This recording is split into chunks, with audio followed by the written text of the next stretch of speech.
Hello dear student. आज हम पढ़ेंगे वांट हाफ गुणांक या वांट हाफ फैक्टर। इसका ये क्वेश्चन देखिए आप, वांट हाफ गुणांक क्या है, इसका सूत्र लिखिए और बेंजीन में एथेनोइक अम्ल के विलयन के लिए इसका मान क्या होगा।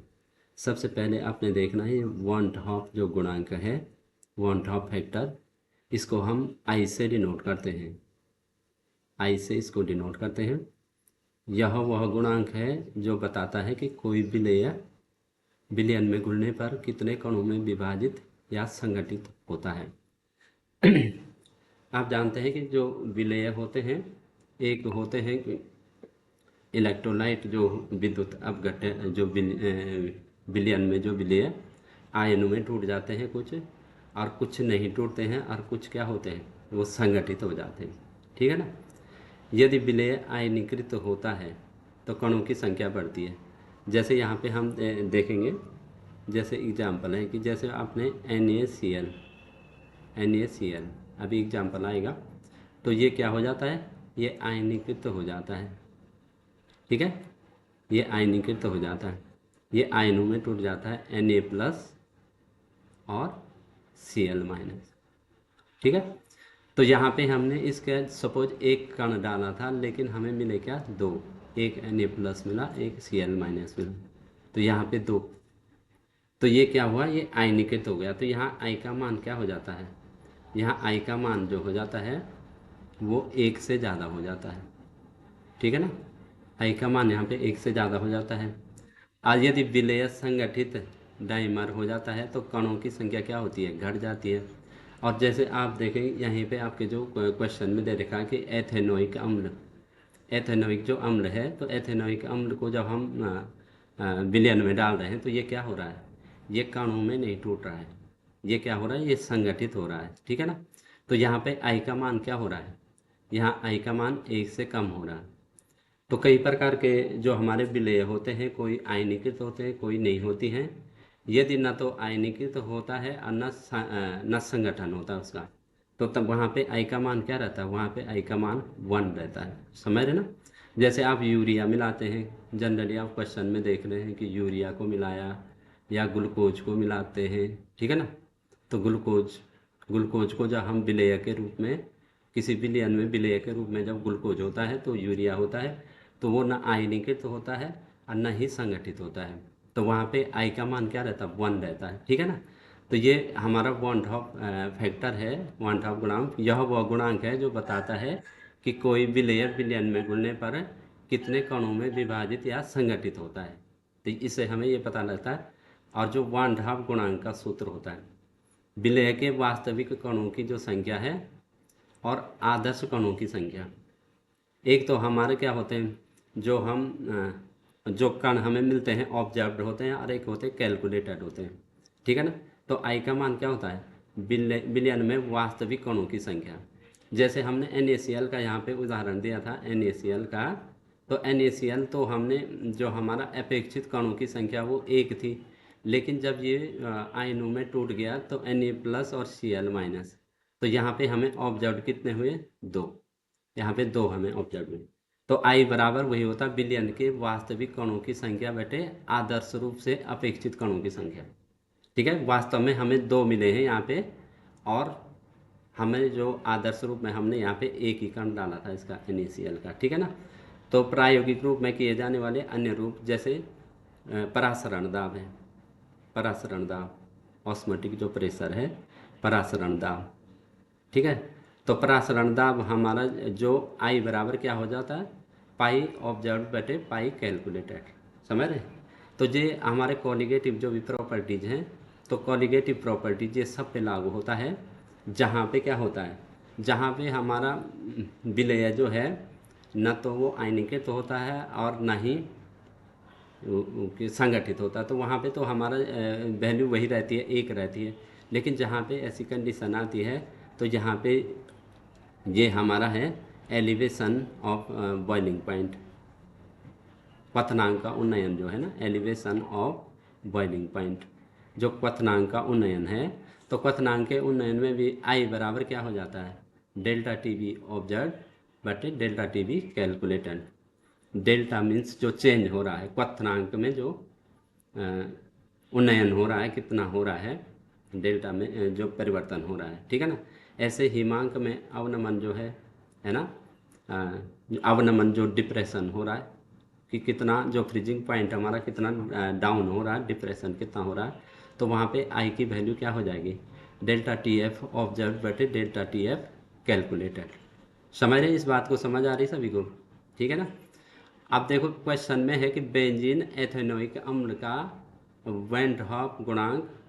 अब इसका वैन हॉफ गुणांक, क्योंकि आप जानते हैं कि जो बेंजीन है वो क्या है, नॉन पोलर है। बेंजीन जो है अध्रुवीय विलायक है, जैसे वाटर है ध्रुवीय विलायक, ठीक है। तो ये अध्रुवीय विलायक है, ठीक है, अध्रुवीय विलायक।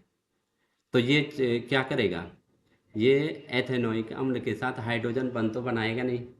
और जो एथेनोइक अम्ल में है ये CH3COO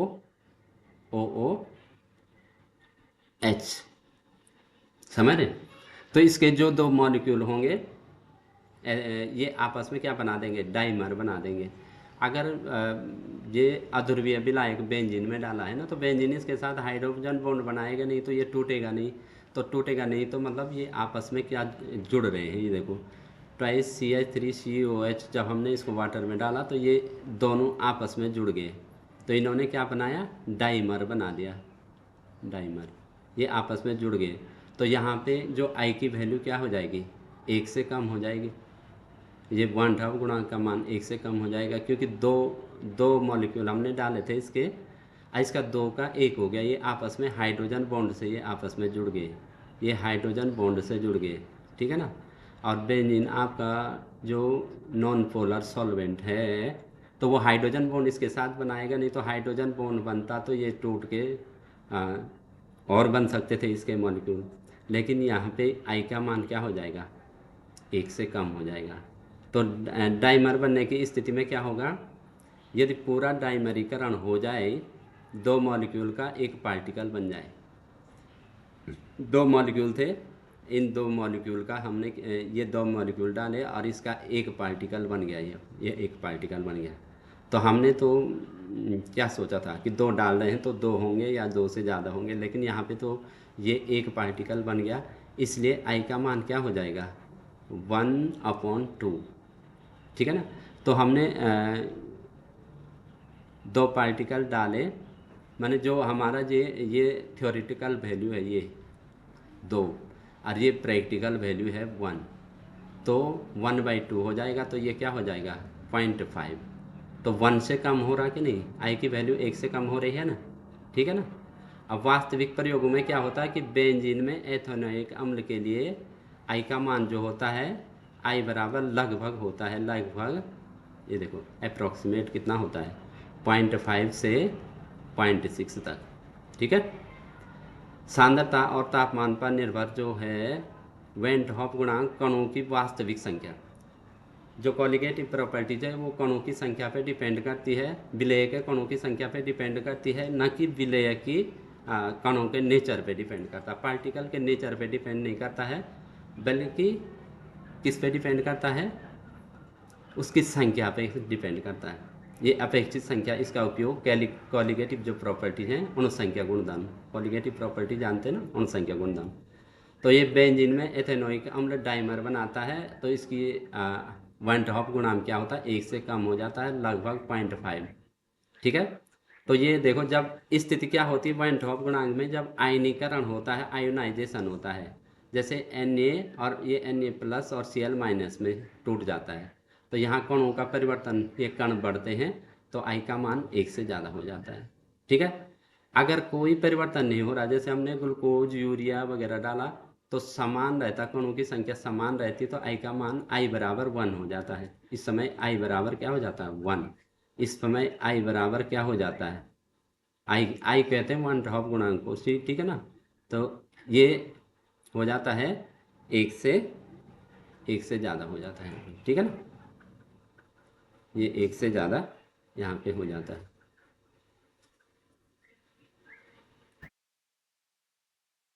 ठीक है, एक से ज़्यादा हो जाता है यहाँ पे। ये एक से ज़्यादा, ये इस पेन में थोड़ा दिक्कत आ रही।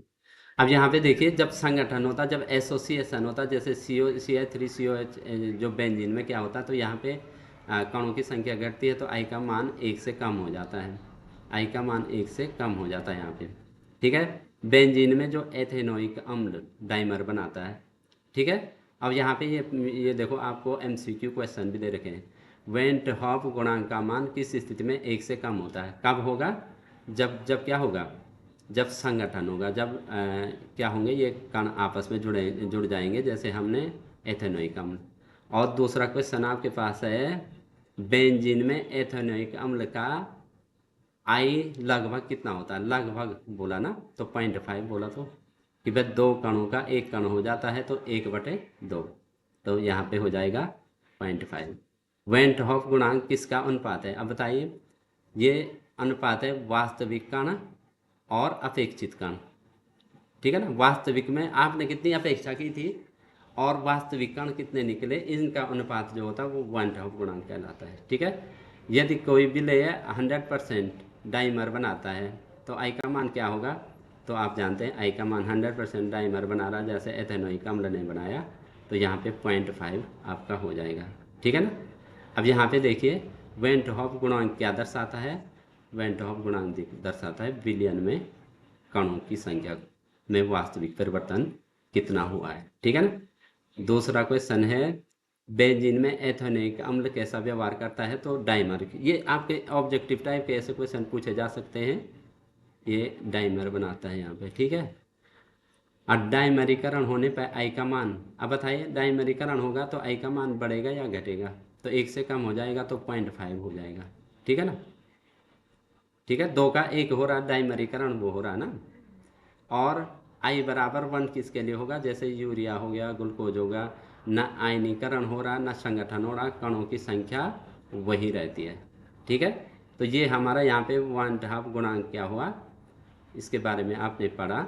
और यहाँ पे 1/2 गुणांक वाला जो हमारा टॉपिक है, ये यहाँ पे ख़त्म हो गया। अगर आपको 1/2 गुणांक से संबंधित कोई डाउट है तो आप पूछ सकते हैं। और वीडियो को लाइक और सब्सक्राइब ज़रूर करें।